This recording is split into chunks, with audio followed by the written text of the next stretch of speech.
Good evening. कैसे हैं सब लोग? I hope you are enjoying your day. Okay, तो बच्चों हमने अभी तक चैप्टर सेकेंड, चैप्टर फोर्थ ऐसे पढ़ लिए हैं, ठीक है। अब हम 10th पे चैप्टर नंबर 5 यानी अर्थमेटिक प्रोग्रेशन की तरफ बढ़ेंगे। अर्थमेटिक प्रोग्रेशन क्या होता है इसके बारे में मैंने वन शॉट वीडियो बना रखा है, उसको आप देख सकते हैं। बट फिर भी हम शुरू करेंगे तो यहाँ पर थोड़ा बैक जा कर के ही शुरू करेंगे जिससे आपको बेटर समझ में आए। ओके, तो चलिए स्टार्ट करते हैं। Arithmetic progression. अर्थमेटिक प्रोग्रेशन होता क्या है, सिंपली हम इसके बारे में जानने की कोशिश करेंगे। तो आपने अपने लाइफ में जंजीर देखी होगी, जंजीर समझते हैं, एक चेन होता है। वो चेन जो होता है वो एक डेफिनेट कह सकते हैं कि डेफिनेट की से जुड़ा हुआ होता है, वो सब एक दूसरे से कनेक्टेड होते हैं। तो जो सीरीज बनती है वो एक डेफिनेट चीज़ के डिफरेंस को हम मिलाते हैं और वो बनता जाता है। सपोज हम यहाँ पर पैटर्न देखते हैं, जैसे हमारे पास अगर 1, 3, 5, 7 ऐसे 10 टर्म तक है। इट मीन्स कि यहाँ पर आपको एक पैटर्न देखने को मिलेगा। वो पैटर्न क्या होगा कि 1 के बाद 3 है, 3 के बाद 5 है, यानी इनके बीच जो डिफरेंसेस है ना वो सेम है। अगर हम 3 में से 1 को माइनस करें, 5 में से 3 को माइनस करें, 7 में से 5 को माइनस करें, तो हमको जो डिफरेंस मिलेगा वो आपका सेम होगा। यानी यहाँ पर जो कॉमन डिफरेंस है हर जगह पे सेम है। और यही सबसे बेसिक प्रॉपर्टी होता है अर्थमेटिक प्रोग्रेशन का, कि अगर उसके जो भी टर्म दिए गए हैं हम उसी से पता कर सकते हैं कि जो दिया गया सीक्वेंस है या जो दिया गया आपके नंबर्स जो दिए गए हैं क्या वो अर्थमेटिक प्रोग्रेशन में है या नहीं। कब अर्थमेटिक प्रोग्रेशन में होंगे? जब वो एक सीक्वेंस में होंगे, ठीक है। यानी एक सीक्वेंस में होंगे ये तो हमको पता ही है, लेकिन साथ साथ उसमें क्या होना चाहिए, क्या कंपलसरी है, उनका जो कॉमन डिफरेंस होगा वो सेम होगा। यानी दे हैव कॉमन डिफरेंस, उनके जो डिफरेंसेस होंगे टर्म्स के बीच में वो कॉमन होंगे यानी सेम होंगे। क्लियर? ठीक है। अब हम चलते हैं कि अगर आपके पास फैक्ट क्या होता है इसका, कि ये सब चीज़ें जो होती है इसको हम फर्स्ट टर्म, इसको second term, third term, fourth term, ये 10th टर्म तक गया है, ठीक है ना। यानी फर्स्ट टर्म जो होता है उसको हम ए से डिनोट करते हैं, स्मॉल ए से जनरली। नंबर ऑफ टर्म्स जो होते हैं, नंबर ऑफ टर्म्स जो होते हैं वो एन से डिनोट किए जाते हैं। ए एन और टी एल लिया जाता है स्टैंडर्ड टर्म के लिए। अगर हमको कोई स्टैंडर्ड टर्म फाइंड आउट करना है तो हम ये ले सकते हैं, ठीक है।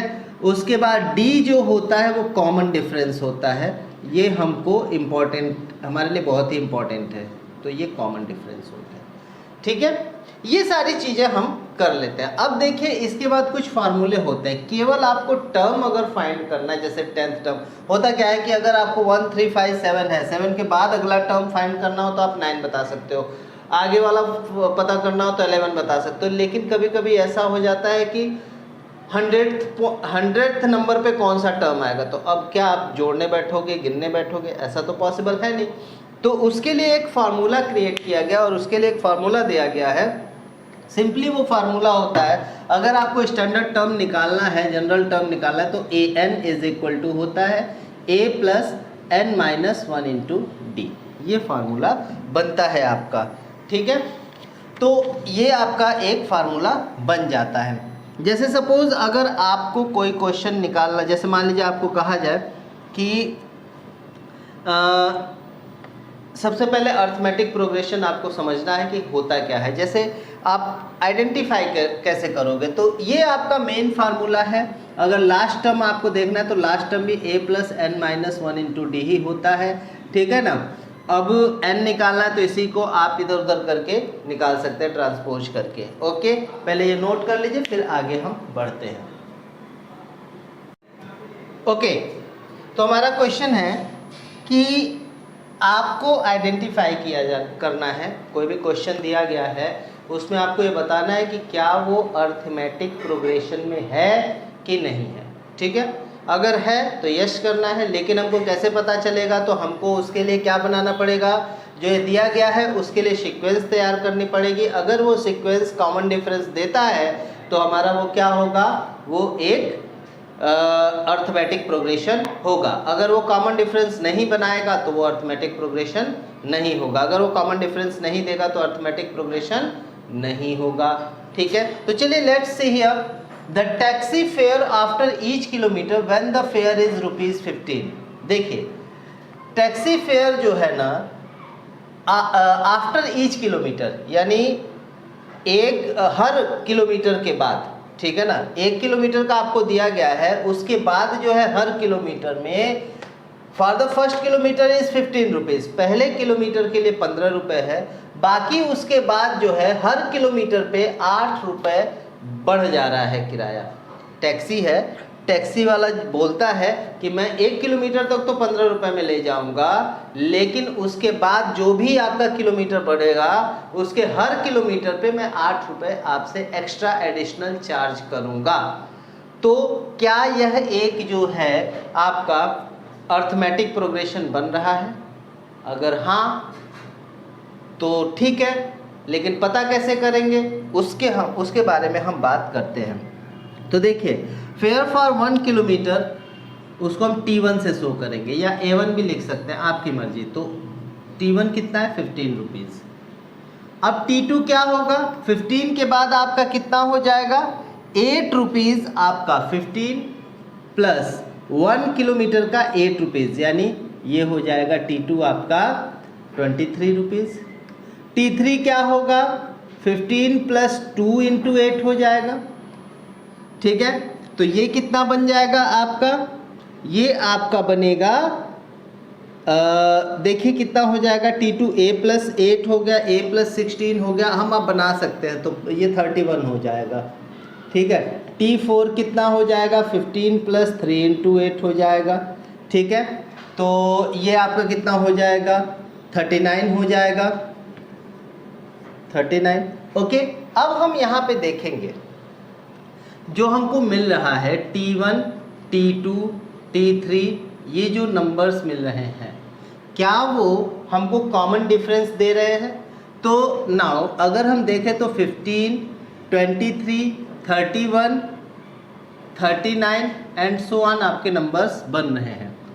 ठीक है, तो ये जो नंबर बन रहे हैं क्या ये कॉमन डिफरेंस दे रहे हैं? तो D बराबर हमारा क्या होता है, T2 minus T1, T3 minus T2 और T4 माइनस T3। ये सब सेम आना चाहिए, ये सब सेम आना चाहिए, तभी आपका क्या होगा, तभी आपका वो जो है किस में आएगा, अर्थमेटिक प्रोग्रेशन में आएगा। तो 23 माइनस 15, ठीक है, और 31 माइनस 23 और 39 माइनस 31, सबका डिफरेंस क्या है, 8, 8, 8। Okay, so it is in the arithmetic progression, यानी जो सीक्वेंस आपको मिल रहा है, यानी ये जो क्वेश्चन दिया गया है वो किस में है, वो आपके किस में है, अर्थमेटिक प्रोग्रेशन में है। क्लियर? तो इसका स्क्रीनशॉट ले लीजिए, फिर हम आगे चलते हैं। Okay, so next question is the amount of air present in cylinder when a vacuum pump removes 1/4 of the air remaining in the cylinder at a time।